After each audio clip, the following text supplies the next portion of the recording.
This is a production of the Ultimate Homeschool Radio Network. Welcome to the Vintage Homeschool Moms Show. Your host, Felice Gerwitz, is an author, a publisher, and your radio show host. She will encourage, educate, and inspire you with answers to your most pressing questions, from homeschool, marriage, parenting, and much more. Felice loves to equip moms to live a Christian life because every moment counts. Be sure to visit her website at mediaangels.com. And here's your host, Felice Gerwitz.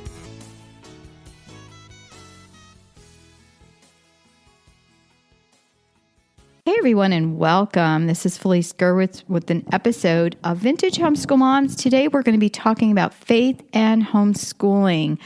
This is episode 262, and I want to give a shout out to our sponsors, LD Entertainment and the movie Miracle Season. You want to keep your eye out for that one. It's coming to theaters soon. As I'm recording, it hasn't released yet, but they are our network sponsor and want to give that movie a big shout out. I got to see a pre-screening of it.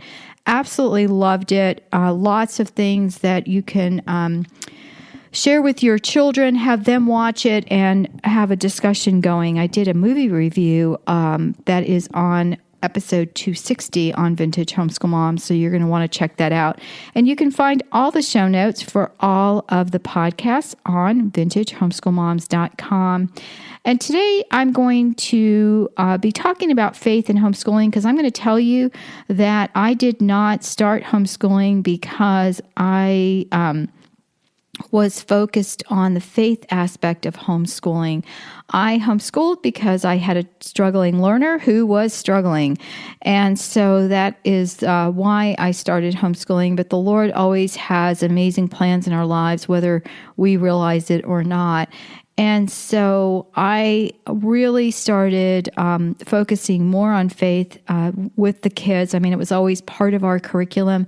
But for me, faith was not the main reason I homeschooled, but it ended up being the ultimate reason, that and relationship building, which I think is so, part of a outpouring, if you will, of the homeschool movement. And one thing that I think really doesn't get enough attention. Amazingly, when we think about homeschooling, we focus on the academics. We focus on, what are we teaching this year? Are my kids going to be behind if I homeschool? What about socialization? And so on and so forth. Whereas the main focus in my homeschooling, and I would say to my kids, if you learn nothing else and you learn to get along with each other, you learn to put God first in your life, to make Him the center of your life, then I've done my job. And I have to say that all 5 of my children, have God in the center of their hearts, during different seasons in their life. There's maybe been a little bit more of a precariousness there. My youngest is ready to go to college next year, and so, he hasn't launched yet, so to speak. But with the other 4, I really have to praise God and thank Him for being here with me, even though that wasn't my focus when I began homeschooling. And I did another podcast on, what kind of homeschooler are you? Are you a lifestyle homeschooler? Is homeschooling what you do or who you are? And I also would put a link in for that one. I guess I better make notes of all these links I'm putting in here. I'll forget. But one of the important aspects of that audio was that it helped me realize that homeschooling was more than what we did. It was really a lifestyle. And I think that was ultimately, if I have to point to a methodology, like people say, well, did you do, Charlotte Mason or unit study or classical? I would say that the methodology had nothing to do with the academics, but more so to do with how we lived our lives. And we lived our lives learning every day, incorporating that into our family and into our home, and realizing, just like I'm going to share today, that your faith should be an integral part of your homeschool. It shouldn't just be compartmentalized in a curriculum, in a Bible study you're doing. And that's why I wanted to share this with you today, especially as we are coming up to the Easter season now, as I'm recording this. And it is such a rich time for homeschool families to focus on, not so much the Easter bunnies or coloring of the Easter eggs, but to focus on the love that really just blows our minds when we think about it, of God's love and what He did for us. And a podcast, again, I created, I'm at like hundreds and hundreds of podcasts at this point as I share this with you. So, of course, I have a podcast for it, right? But at A Few Minutes with God podcast, and you can find that at afewminuteswithgodpodcast.com. There you will find a podcast on God's love that actually went out the same day as this podcast. It goes out on Mondays. So you may want to head over and subscribe to that, but it really, again, shows us through studying of the Scriptures that love is such a pivotal part of our homeschool journey and what we do. And showing our children God's love also is a wonderful aspect of, our homeschool lifestyle. Sometimes learning comes easily to your kids. Sometimes it doesn't. I had the mix of struggling learners and those who are gifted, and even some of my strugglers are gifted. And in our daily experiences, some days we could just barely hold our heads above water. We were drowning in, maybe a bad curriculum choice I had made that year, or encouraging my kids to take on too many projects or too many lessons or too many extracurricular activities. And so I'm not here to say, oh, if you do this, this, this, and this, you're going to have, the perfect, faith in homeschooling that you could possibly have. And I'm also not here to give you more work. Hopefully, as you listen to these podcasts, it spurs ideas of what you're doing, what you're already doing, and maybe tweaking a few things to add more elements. When my daughter went to college, and this is my second oldest, who is now married and has 7 little babies of her own that she homeschools. But when Christina was in school, I remember, talking to her and helping her with her major, and because she was asking me, she didn't really know what she wanted to major in. And usually I tell my kids, I want you to have some kind of an idea, because I don't want you to start college and be like some of the kids I knew who were in college for 7 years and still hadn't, really decided what they were going to do when they grew up. So she really liked writing, and that was the most writing intense that she could find, and that was communication. So that was her major. And so I had been at a homeschool conference. I was speaking here in Orlando at the FPEA conference, and they also have a podcast on our network. Big shout out to Florida homeschoolers. And I had walked by this vendor who had this wonderful communication set, and I bought it for her. And I thought, oh, this is so great. Wait till she sees it. And I remember her looking at it and saying, Mom, you're all done. You're done homeschooling me. And I thought, what? I can't be done homeschooling you, even if you're in college. And, I still want to have a part in it. So that was an eye-opener. Yes, we did use that course. I actually used it with my other children that were still homeschooling. They were a little bit young, had to grow into that curriculum, but it turned out to be fabulous.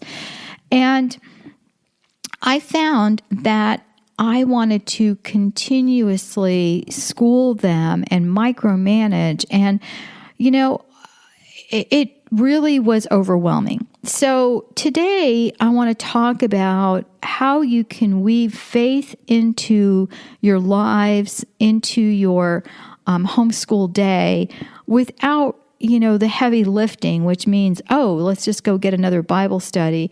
But one of the things that I loved was that we did things together as a family. If we were, for example, reading the book of Proverbs and all read it together, and I created a Bible study that you can find over at mediaangels.com, and it's on the book of Proverbs, but we all studied it together, and we did it at different levels. Whereas the little kids might be drawing a picture, the older kids were journaling about an aspect of it. So while we incorporated Bible into our daily homeschool routine, it was more than just saying to everybody, okay, get your Bibles out and read, or let's do, this fourth grade Bible curriculum and this third grade Bible curriculum and this second grade Bible curriculum, because everyone is going to be all over the page. Unless you have one or two children, it's manageable then. And, even though I was a teacher and I had a classroom of 30, we were all on the same page. We all did the same thing. And yet you homeschool moms who have multi-age children, do you realize it's like you have 7 different classrooms going at one time? And guess what? You can't do it, right? It gets to be overwhelming. There's too many papers to grade, or they're all in textbooks and workbooks. And as one of my daughters said, if you're going to make us do that, Mom, you might as well put us back in regular school. We want our homeschool to be some of that. Yes, there's definitely a place for textbooks in a homeschool, but we also want it to be something that is, more unit study incorporated, where we're doing the same topic as a family, and we are going to be able to do that together. So if you're reading through the Bible or you have a Bible curriculum, try to use that one curriculum for all of your kids and incorporate it in different levels. So whereas maybe the 5th grader can actually do some of the lessons, maybe 5th and 6th graders can do that. The rest of the kids are reading those Bible verses together or studying that aspect of the Bible, whether it's from a historical perspective or actually doing memory verses or maybe copy work. So that would be one of the first things I would do. I've got 5 tips altogether. So I am going to take a quick commercial break. And when we come back, I'm going to share with you more about incorporating faith in your homeschool. We'll be right back. From LD Entertainment comes The Miracle Season. Without their star player, West Volleyball suffered another defeat. After the tragic death of volleyball star Caroline Found, West High School's remaining team players must work together in hope of winning the state championship. I told you to win for a line. If we want to show how much we miss her, we should just play with joy. Based on the inspiring true story. Time to take him down. The Miracle Season. Rated PG. Parental guidance suggested. Now playing. More information is available at miracleseason.movie. Hey everyone, and welcome back. You can find the show notes for today's episode at vintagehomeschoolmoms.com. Look for episode 262 on faith and homeschooling. So, homeschooling as a lifestyle can be helpful when you are doing things together as a family. And so the second point I'd like to make is making prayer a large part of your day. And it's basically faith in practice. So I was a teacher, so one of the things we did with my elementary kids, and then I taught middle school, but with elementary, we definitely did the Pledge of Allegiance, and somebody held the flag, and then we did the calendar, and then we looked at what the weather was like, and, did the seasons with the kids, which in Florida is very sparse, by the way, and, like how we should be dressed that day if it's raining or whatever. So, of course, I'm talking about little kids here. But also, we would kneel down every day and start our day in prayer. So after we did all of those types of activities, we knelt down all the way through high school. We were still on our knees in the morning to pray, either to lift somebody up in prayer for a special intention, for something the kids wanted to pray for that day. I found an old journal, which is another thing you can do. Give the kids time to journal and have a prayer journal. And I remember reading one of my sons that I recently found, and it said things like, he prayed that his brother's game would go well, just stuff like that. So that the kids are, practicing their faith and living their faith. And what a beautiful, testimony that is. I mean, years later when I found one of my son's journals as I was going through some spiral notebooks that we had, nothing fancy, but just a spiral notebook that got put in the closet with all the blank notebooks that were extra, and I found that, and it had a big sticker on the front that said prayer journal, so I don't really know how it got there, but it was really fun to look at that and go back. So Definitely a prayer journal is important. If you can find a devotional for your kids, we used to read a devotional together as part of our homeschooling, and then that had discussion questions. So another wonderful aspect of incorporating that in your homeschool. The third is using a curriculum that is Christian faith focused. So I wrote a curriculum series, and they're creation science based. So of course it was going to have a lot of Bible references and things like that while we were studying all aspects. There were unit studies that were based on creation. We also had a series of books, the Truth Seekers Mystery Series. And in that series of books that I co-authored with my daughter Christina that I mentioned earlier, the one that was a communication major, that one. And that book, those books actually had literature guides that went through it. And yes, you can imagine that as we were writing the books, we were reading them with the kids. They were working through, the study guide questions, and they were my first set of guinea pigs. So even in the novels that children read, the Frank Peretti series are wonderful. There are many, many Christian series out there. In fact, I've done a couple of podcasts with Meredith Curtis on great books to read, and I don't know that we've actually done one on just Christian book topics, but that would be a really fun podcast to do. And it just is amazing. When you have older kids, one of the main books I would say that they should read are the C.S. Lewis books.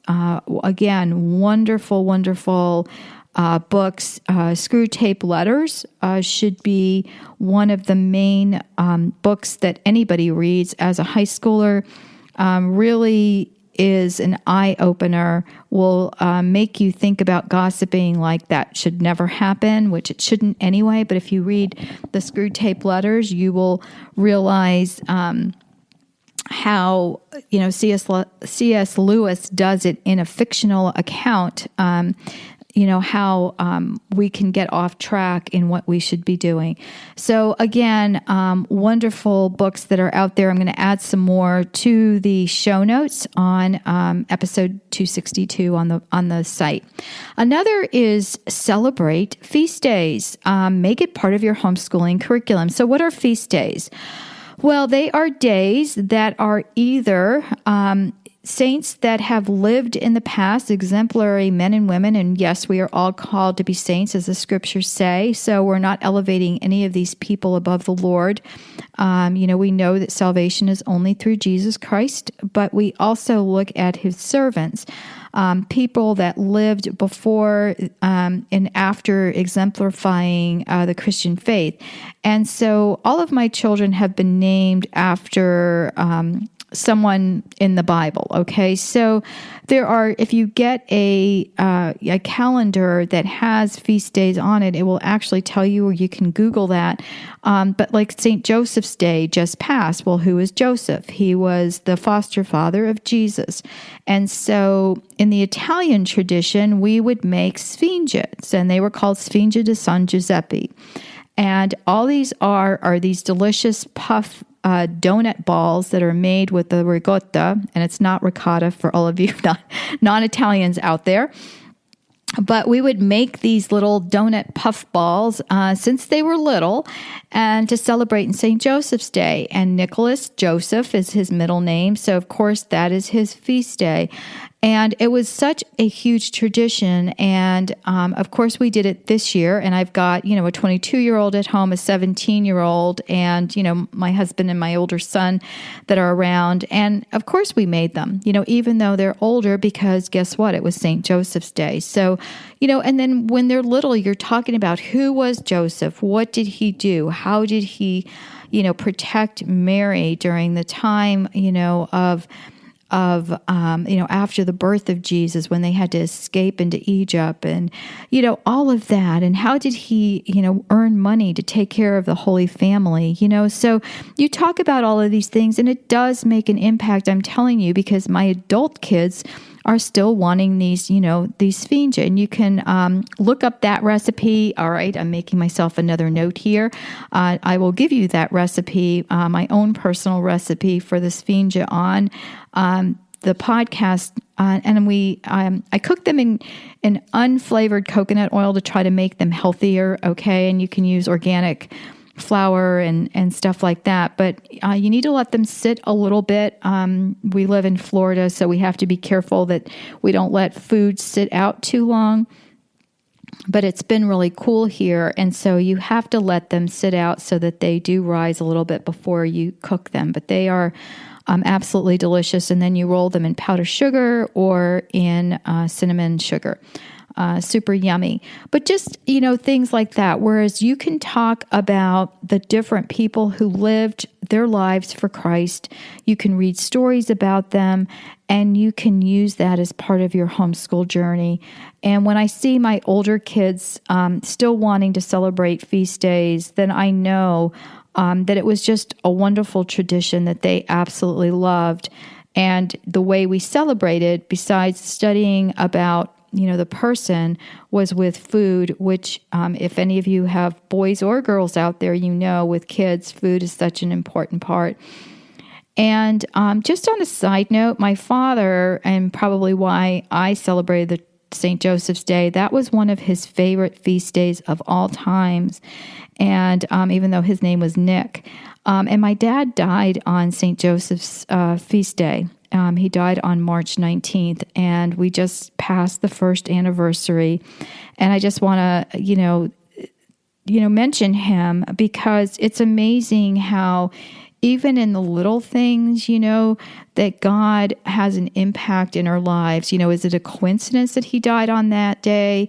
Perhaps, but I like to call it a God incident, and how God has our backs. We do the best we can with our homeschool journey. We do what we feel like we need to do based upon our faith, our denomination.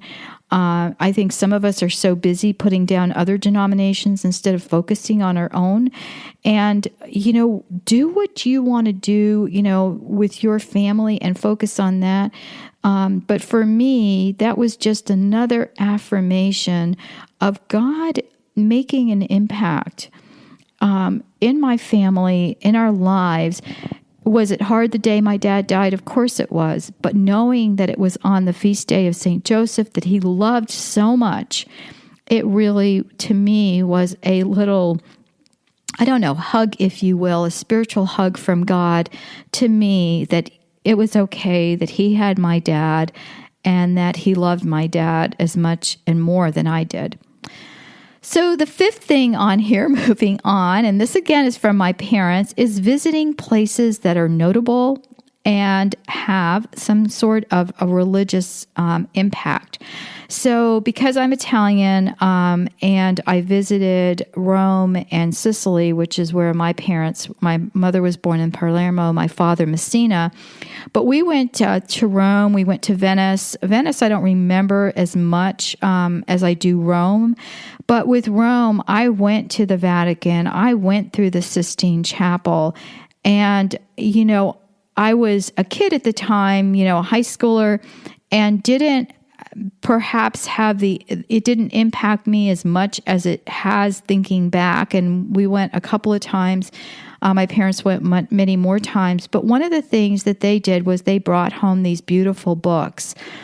And my mother loved books as much as I did, which is what gave me the love of books. And these beautiful books that, depicted all of these different scenes in the churches were just unbelievably beautiful. Now, my kids never were able to travel to Italy, but we were able to, visit these places online. And of course, there is some nudity in some of the art, so be careful of that.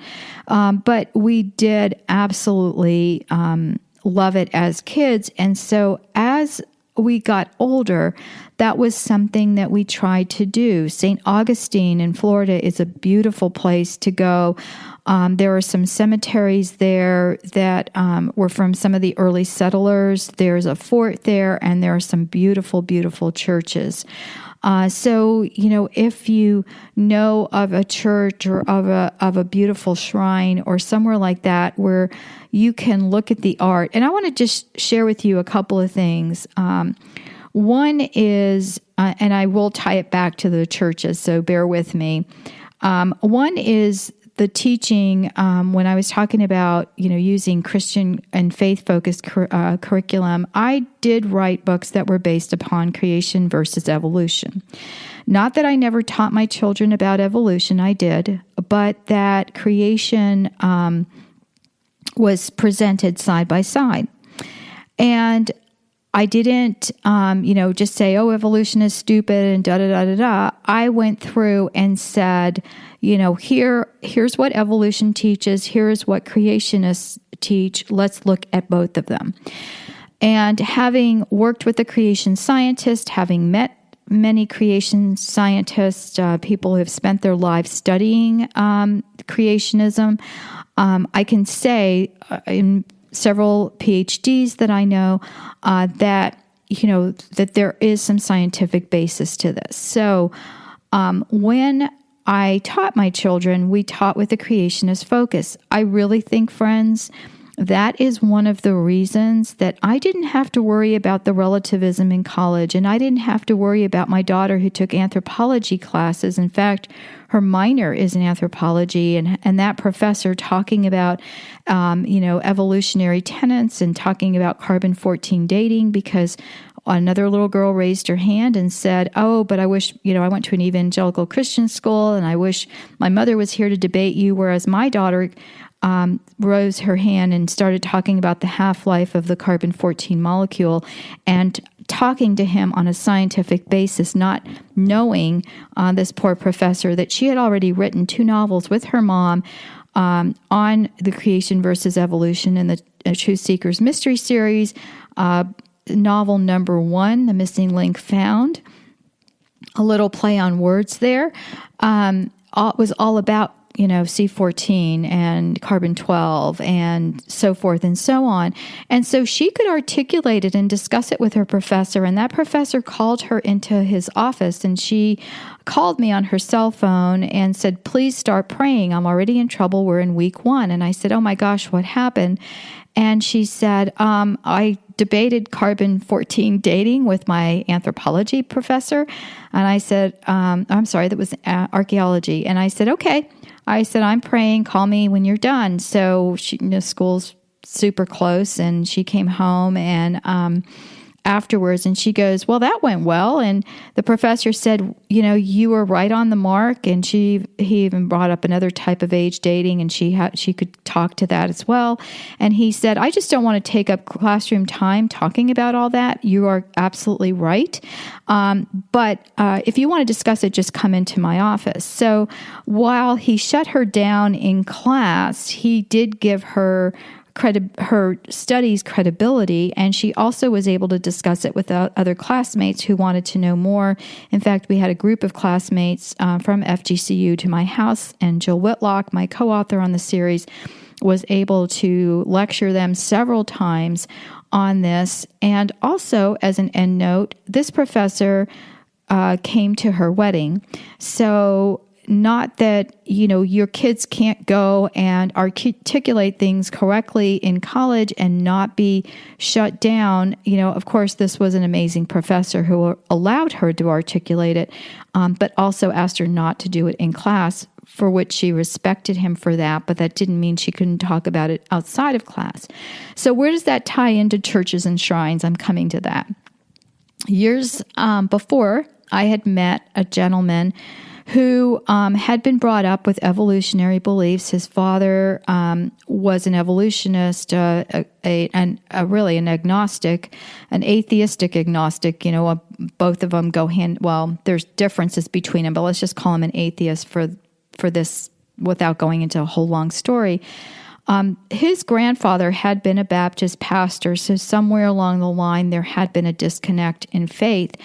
And after his father died, he was very suicidal. So his stepmother said, if you get through high school, I will give you and your stepbrother money and you can go tour Europe. Well, what young man doesn't want to go tour Europe on your stepmother's dime? And so he did get through college or high school, even though he said he still was suicidal.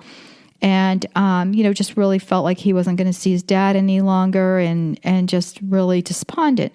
So he got through high school and went to Europe. And he said in Europe, he did things he would never share with anyone.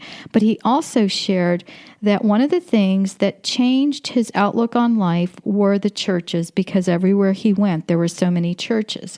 And he kept getting called in to these beautiful churches and shrines that had depicted of huge, religious scenery and different statues and so forth and so on. And he said something about the church was so calming to him, and we know that is the Holy Spirit, right? Well, the end of the story is that he later embraced Christianity, and he has an entire foundation based upon creationism now, and has is a prolific author and goes around the world talking about the topic. And amazing that the churches are what called him to God.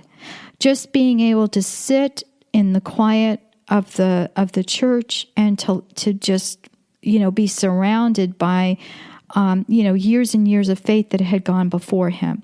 So don't discount these places. Don't discount, using a Christian faith-focused curriculum, celebrating the feast days, making prayer part of your homeschool, and also incorporating the Bible in your daily homeschool routine.